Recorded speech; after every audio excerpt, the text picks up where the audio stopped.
폴란드 국방부로부터 우리나라의 방산 산업업체는 약 25조 원 규모의 방산 수출이라는 초대박 성과를 거둬들였습니다. 한국은 이제 유럽을 넘어 아프리카의 이집트까지 무기 수출을 추진하고 있는데요. 이집트는 지난 2월 K9 자주포를 현지 생산 방식으로 수입했는데 그 규모는 약 2조 원 이상으로 추정되고 있습니다. 최근에는 한국의 블랙 이글스가 이집트의 초청을 받아 피라미드 상공에서 에어쇼를 펼치기도 했죠. 이는 세계적으로 큰 이슈가 되었는데요. 여태까지 이집트 정부는 피라미드 인근 지역을 문화재 보호라는 명목으로 다른 국가에게 비행 허가를 내주지 않았습니다. 그런 이집트 정부가 우리나라 공군에게 비행 허가를 내주었기 때문에 전 세계 사람들이 놀라게 된 것이죠. 이는 이집트가 우리나라 공군의 비행 기술과 우리나라 기술력으로 만든 항공기의 우수성을 인정했기 때문에 이뤄진 성과라고 설명할 수 있겠습니다. 업계 관계자들은 이집트가 한국과의 방산 협력을 강하게 원하기 때문에 이번 에어쇼가 허가된 것이라고 관측하기도 했죠. 언론에서는 이를 두고 KF-21 보라매의 수출 청신호가 켜졌다고 평가했습니다. 실제로 이집트는 2023년에 고등훈련기를 도입할 예정인데요. 시기적으로 KF-21 보라매의 도입보다 FA-50의 도입이 추진될 것으로 보입니다. FA-50이 성공적으로 도입된다면 KF-21 수출까지 가능해지겠죠? 이렇게 K9 자주포부터 FA-50 전투기까지 이집트는 한국의 무기에 대해 깊은 관심을 보이고 있는데요. 최근엔 K2 흑표 전차까지 대규모 도입 협상이 진행되고 있다는 게 밝혀지면서 폴란드의 연이은 K방산 수출 초대박 가능성에 많은 이들의 관심이 쏠리고 있습니다. 어떤 이유 때문에 이집트는 우리나라 방산 무기에 깊은 관심을 보이는 걸까요? 이집트는 언제나 전쟁 위험에 노출되어 있습니다.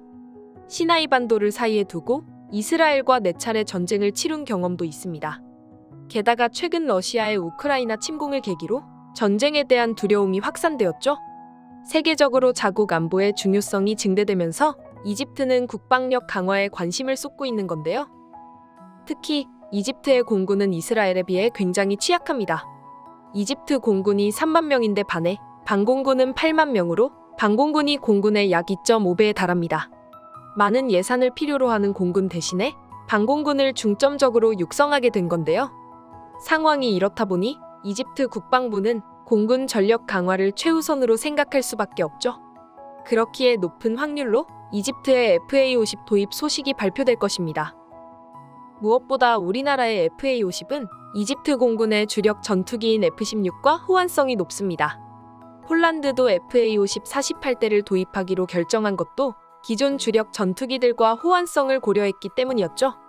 또한 FA-50은 가격 대비 성능도 경쟁 국가인 중국, 이탈리아에 비해 비교 우위에 있습니다.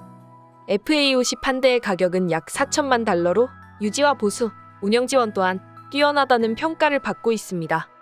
무엇보다 항상 현지 상황에 맞는 무기를 제작하여 수출하기 때문에 만족도도 높은 편이죠. 앞서 언급드린 전쟁 위험성을 제거하더라도 이집트의 시나이 반도는 언제나 테러 위험에 노출되어 있습니다. 지난 5월에는 이슬람 극단주의 무장 세력인 IS가 폭탄이 탑재된 차량을 돌진시킨 후 중화기 사격을 퍼부은 사건이 있었죠. 이 사건으로 수에즈 운하의 물 펌프장 검문소를 지키던 11명의 군인이 사망했습니다. 이렇게 이스라엘과 긴장 관계에 있고 테러 위협에 노출되어 있는 이집트는 자연스럽게 군사력을 키우기 시작했는데요. 현재는 아프리카 대륙에서 가장 강한 군사력을 보유하고 있습니다. 또한 다른 아랍 국가들과 비교해도 압도적인 무력을 가지고 있죠. 특히 이집트는 가로로 길게 늘어진 국토 특성상 유사시 신속한 대응을 위해 대규모 전차 전력이 발달되었습니다.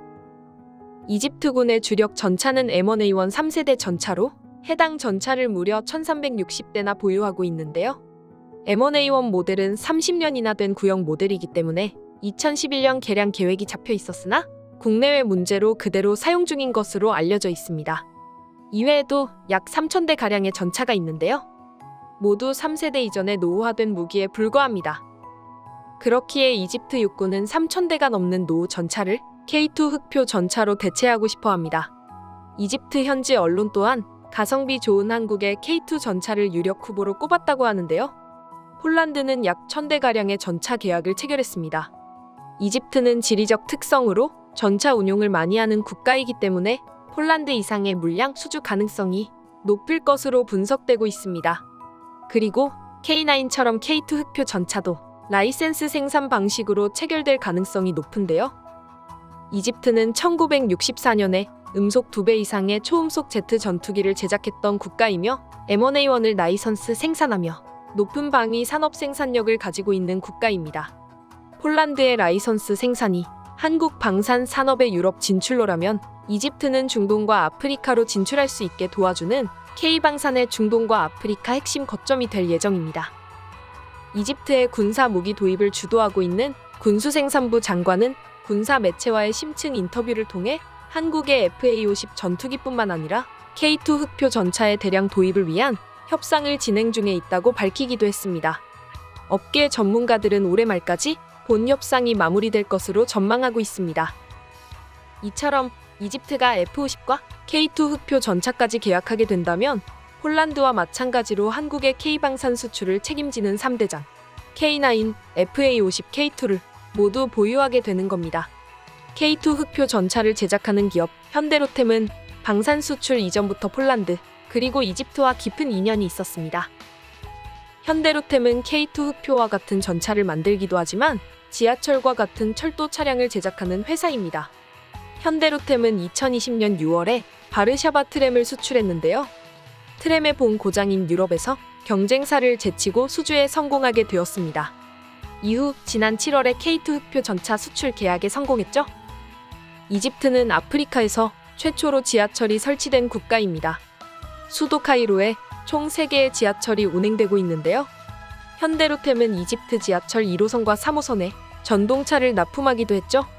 이집트의 터널 청장은 승객을 고려한 디테일과 50도에 가까운 더위에도 끄떡없는 품질에 큰 감명을 받았다고 칭찬했습니다. 우리나라의 지하철 기술과 인프라는 세계적으로 모범 사례가 되고 있는데요.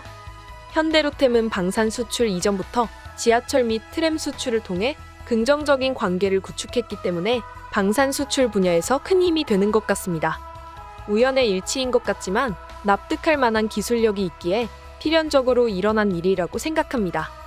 여러분은 어떻게 생각하시나요? 이처럼 우리가 생각하지 못한 다양한 곳에서 우리나라의 기업들이 고군분투하며 국위선양하고 있습니다. 하지만 지금의 단계에서 안주해선 안 되겠죠? 끊임없이 멈추지 않고 미래의 어떤 경쟁자가 와도 대비할 수 있게 우리 방산 무기들을 업그레이드할 필요성이 있습니다. 그러기 위해선 우리 국민의 지속적인 관심과 응원이 필요하겠습니다. 여러분의 좋아요와 구독은 영상 제작에 큰 힘이 됩니다. 알람 설정을 하시면 빠르게 소식을 받아보실 수 있습니다. 오늘도 시청해주셔서 감사합니다.